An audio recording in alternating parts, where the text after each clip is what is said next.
Madame, Monsieur, bonsoir. Merci de nous rejoindre à la une de l'actualité. Retour d'abord sur les principales décisions prises par le président de la République hier lors du Conseil des ministres, notamment la révision à la baisse des tarifs d'hébergement pour le confinement sanitaire en faveur des Algériens de retour au pays.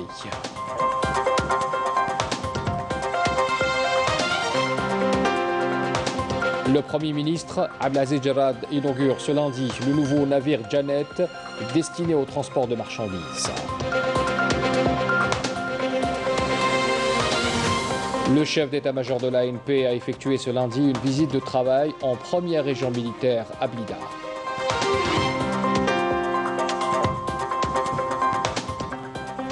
Et puis réunion de travail aujourd'hui à Paris de notre représentation diplomatique en France pour une évaluation des préparatifs des prochaines législatives.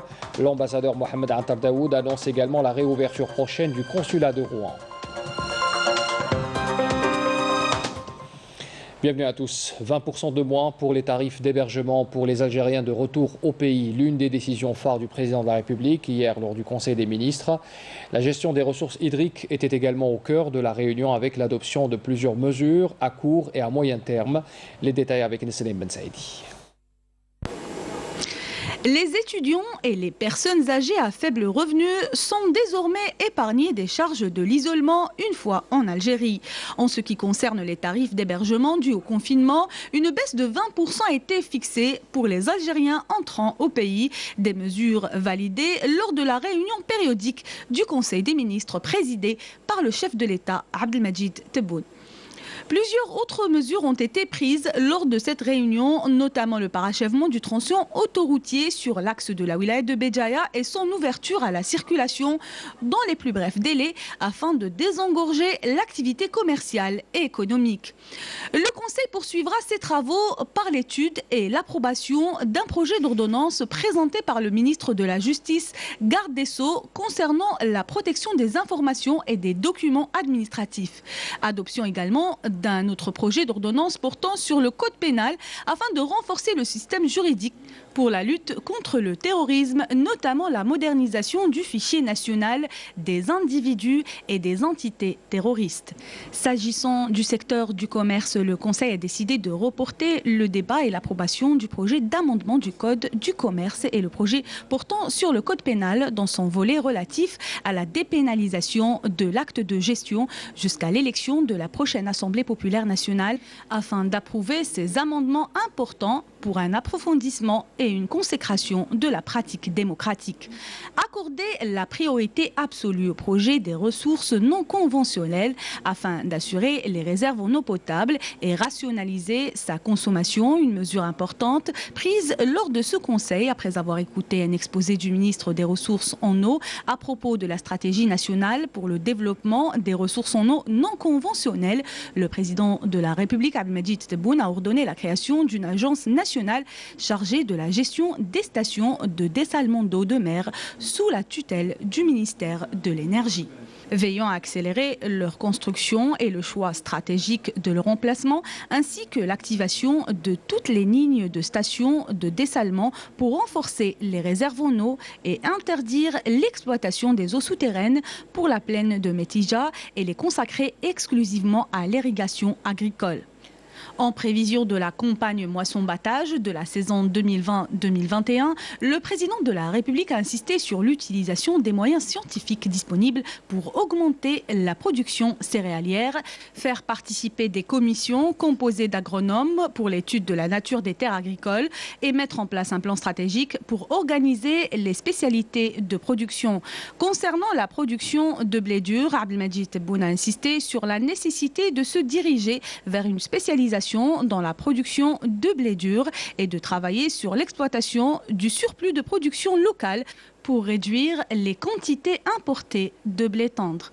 Le président de la République clôturera cette réunion par le secteur de la culture et des arts, où il a chargé le gouvernement d'examiner les différents aspects relatifs à la relance de ce secteur à travers la détermination d'un nombre de projets principaux en vue de structurer cette activité, mettant l'accent sur la nécessité d'intégrer les supports modernes en matière de distribution et de consommation du produit cinématographique et audiovisuel.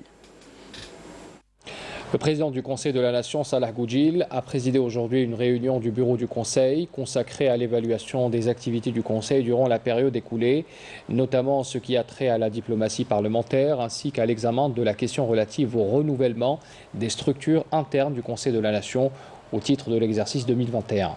Le bureau du Conseil de la Nation a exprimé sa satisfaction quant au rythme que connaît le déroulement de la campagne électorale pour le 12 juin prochain. Le bureau a également tenu à saluer les résultantes auxquelles a abouti le Forum économique algéro-libyen.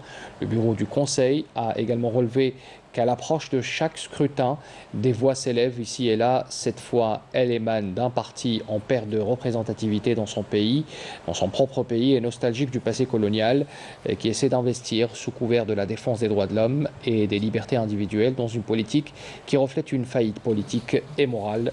Je cite le Conseil, bien sûr, dans un communiqué qui nous est parvenu ce soir. Le Premier ministre Abdelaziz Jarrad a inauguré ce lundi à Alger le nouveau navire Janet destiné au transport de marchandises en faveur du groupe algérien de transport maritime GATMA. Intervenant à la cérémonie d'inauguration, le Premier ministre avait souligné que l'Algérie doit reprendre la place qui lui sied et son rôle dans le bassin de la Méditerranée, dans l'économie régionale et mondiale. Je vous invite à écouter sa déclaration.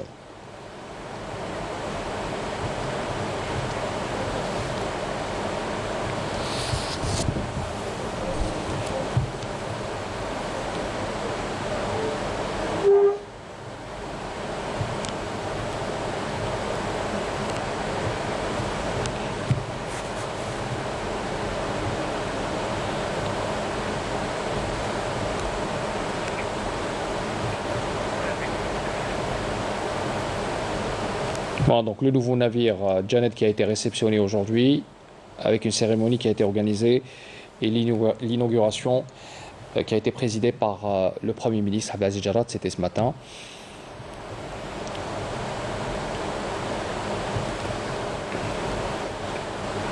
Alors c'est un navire de transport de marchandises qui fera désormais partie du groupe algérien de transport maritime, la GATMA.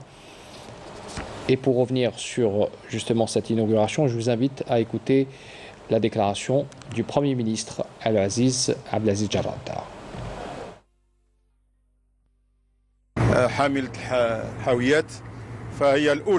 Nous venons de réceptionner ce nouveau porte-conteneur baptisé Janet. Un autre navire similaire, le Sirta, et un autre navire de transport des voyageurs baptisé Borj Badji Mokhtar 1. seront également réceptionnés au courant de cette semaine. L'acquisition de ces navires permettra de réduire la facture de prestation de services auprès des opérateurs étrangers en matière de transport maritime. Les responsables du secteur estiment que les entreprises nationales sont en mesure d'atteindre un taux de couverture de 23 voire 30% dans le transport maritime national des marchandises. Nous devons atteindre un taux de couverture de 50% à travers l'utilisation des navires algériens et grâce aux cadres locaux formés dans le domaine maritime, y compris dans la maintenance. Pour cela, il faut travailler d'arrache-pied pour rendre à l'Algérie sa place et son rôle dans le bassin de la Méditerranée et dans l'économie régionale et mondiale.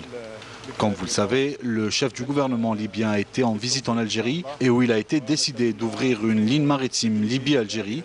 L'acquisition de ces navires ouvre des opportunités d'intensification des échanges commerciaux avec les pays du Maghreb et de l'Afrique.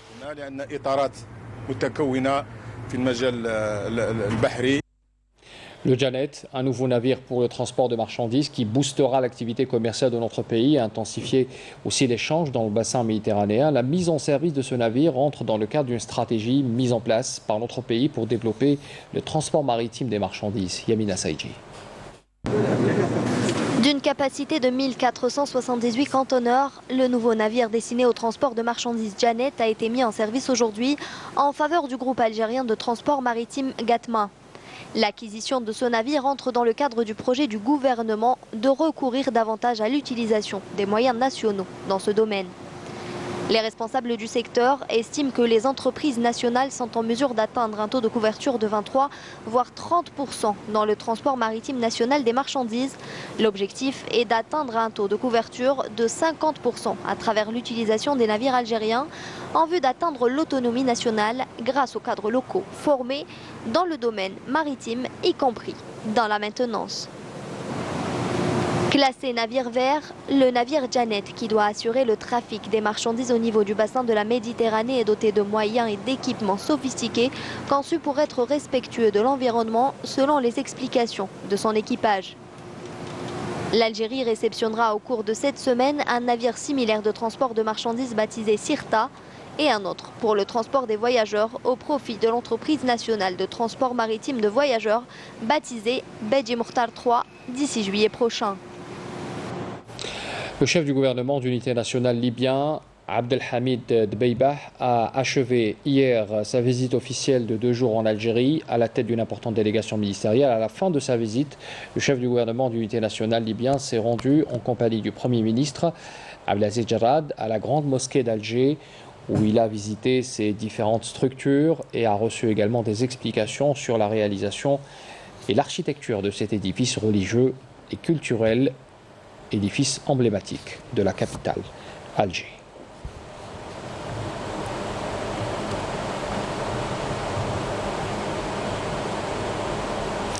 Le chef du gouvernement d'unité nationale libyen, Abdelhamid Dbeibah, a achevé par la suite sa visite en Algérie. Était présent à son départ à l'aéroport le Premier ministre Abdelaziz Jarrad et plusieurs membres du gouvernement.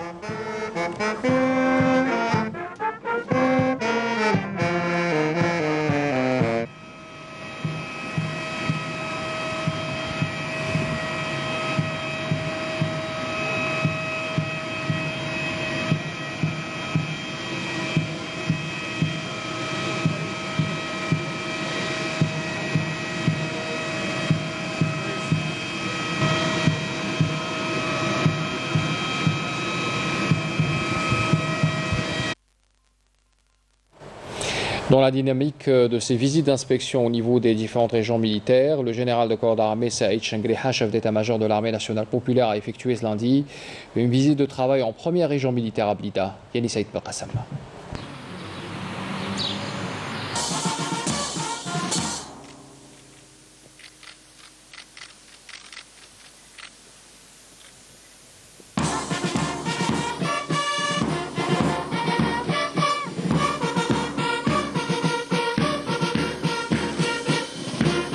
À l'entame et après la cérémonie d'accueil par le général-major Ali Sidane, commandant de la première région militaire, le général de corps d'armée a observé une minute de recueillement à la mémoire du Shahid Mohamed Bougara, commandant de la Wilaya 4 historique, dont le siège du commandement de la région porte le nom, et a déposé une gerbe de fleurs devant la stèle commémorative avant de réciter la Fatiha à la mémoire de tous nos vaillants chouhadas.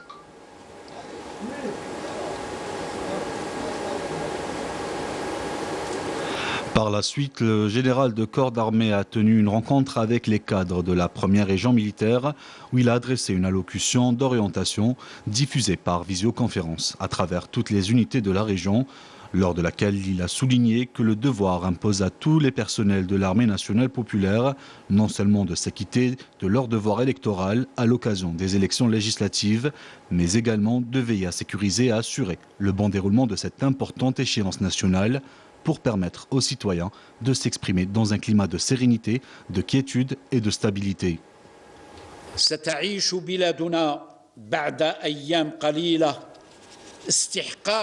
Notre pays vivra dans les quelques jours à venir une importante échéance électorale, à savoir les législatives prévues pour le 12 juin prochain.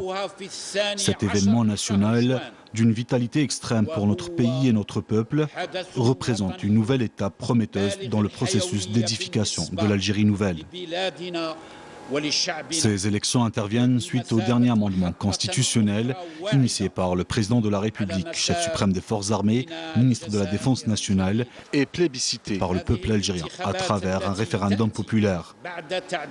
À cet effet, le devoir de citoyenneté impose au personnel de l'armée nationale populaire de s'acquitter de leur devoir électoral conformément aux lois républicaines afin de se joindre à leurs concitoyens dans l'accomplissement de ce devoir national en s'exprimant en toute liberté et transparence. En outre, dans le but de sécuriser cette importante échéance nationale et d'en assurer le bon déroulement, afin de permettre aux citoyens de s'exprimer dans un climat empreint de sérénité, de quiétude et de stabilité, il appartient à tous les commandements d'appliquer rigoureusement les instructions et les orientations émanant du haut commandement dans ce contexte et de veiller à mettre en échec tout plan ou action visant à perturber le déroulement de ces élections. Le général de corps d'armée a affirmé également être pleinement convaincu que le peuple algérien est devenu plus que jamais conscient et ne peut être manipulé ou poussé dans les dédales périlleuses et qu'il se mobilisera quand tous les desseins pernicieux pour repousser ainsi ce qui guette notre pas.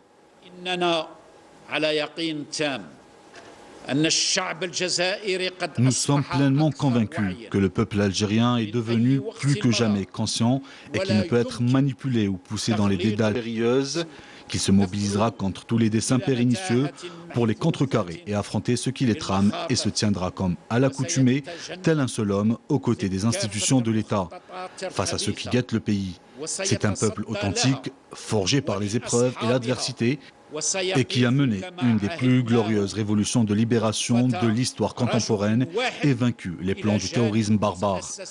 Un peuple mu par des valeurs, des principes, une volonté et une ambition qui lui permettent de s'inscrire sur la voie du progrès et du développement, de constituer une puissance réelle et de continuer avec détermination et résolution à aller de l'avant afin de concrétiser ses attentes légitimes pour construire un État puissant, moderne et prospère.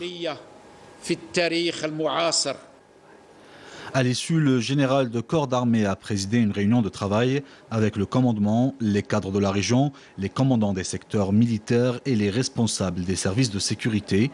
À cette occasion, un exposé sur la situation sécuritaire en territoire de compétence a été présenté par le commandant de la première région militaire, suivi des exposés des commandants des secteurs militaires et des différents services de sécurité. Ensuite, le général de corps d'armée a dispensé une série d'orientations et d'instructions axées dans leur ensemble sur la nécessité de préserver la disponibilité opérationnelle des unités et de réunir les facteurs de sécurité et de stabilité à travers tout le territoire de la première région militaire, notamment à l'occasion des prochaines législatives.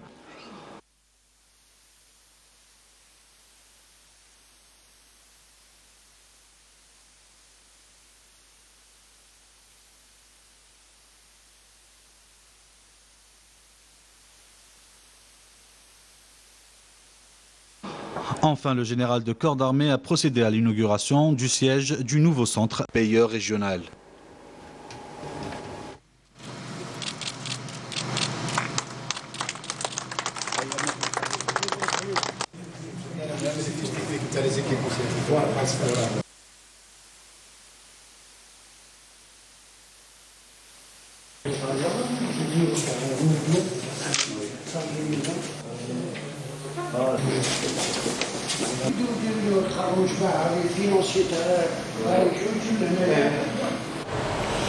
Réunion de travail aujourd'hui à Paris de notre représentation diplomatique en France. La réunion présidée par notre ambassadeur dans ce pays a permis de passer en revue plusieurs dispositions, notamment la dernière décision prise par le président de la République de rouvrir partiellement l'espace aérien, les préparatifs des prochaines législatives. Et puis l'ambassadeur Mohamed Antar Daoud annonce également la réouverture prochaine du consulat de Rouen dans ce pays, à Belouchata. C'est un rendez-vous quasi trimestriel de consultation entre l'ensemble des représentants diplomatiques algériens en France. Une réunion d'information et de consultation présidée par l'ambassadeur. Hasard de calendrier, celle-ci intervient le jour de la réouverture des agences d'Air Algérie en France, en prévision de la reprise partielle des vols de la Compagnie nationale de transport aérien. Des agences prises d'assaut tant la demande est importante. Je comprends parfaitement l'engouement de nos frères algériens. Il est vrai que pour l'instant, les capacités sont assez réduites, mais ce qui est important est qu'il y a une réouverture des frontières, aussi mince soit-elle, qui prend en considération les mesures de protection, les mesures de précaution pour que le taux de contamination n'augmente pas. Antar Daoud a rappelé les mesures décidées par le président de la République en faveur des personnes âgées, des étudiants et des plus démunis, ainsi qu'une baisse de 20% sur les prix annoncés, de même qu'il a mis l'accent sur l'importance de l'aspect graduel de l'ouverture de ses frontières. Tout se fait étape par étape, que les services d'Air Algérie ont fort à faire, surtout que nous sommes à la veille de la saison estivale, que tout un chacun a sa priorité et son urgence pour partir en Algérie. Et donc, par conséquent, il faut que l'on fasse preuve de compréhension, de sagesse et qu'on prenne aussi le temps de réfléchir sur ce que pourraient devenir les prochaines étapes. L'autre sujet majeur, les moyens et outils d'augmenter les performances des services consulaires. Les demandes de la communauté algérienne ont été prises en considération par le chef de l'État et je peux vous annoncer également officiellement aujourd'hui de sa décision de faire rouvrir le consulat d'Algérie à Rouen, dont la communauté dépendait de Pontoise.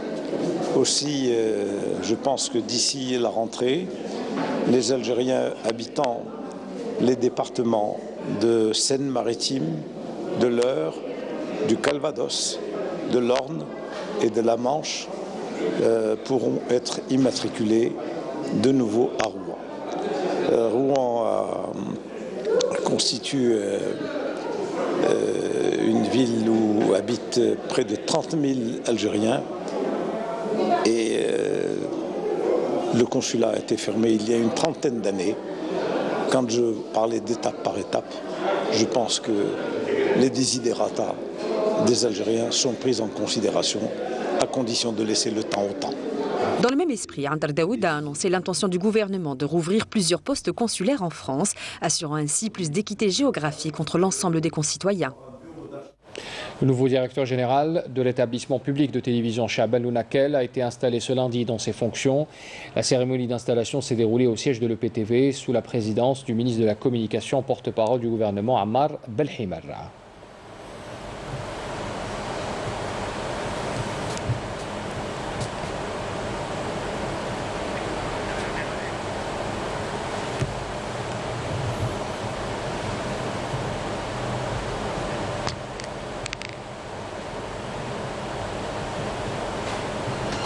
Dernière information de ce journal, merci de l'avoir suivi, très bonne soirée à tous, à demain.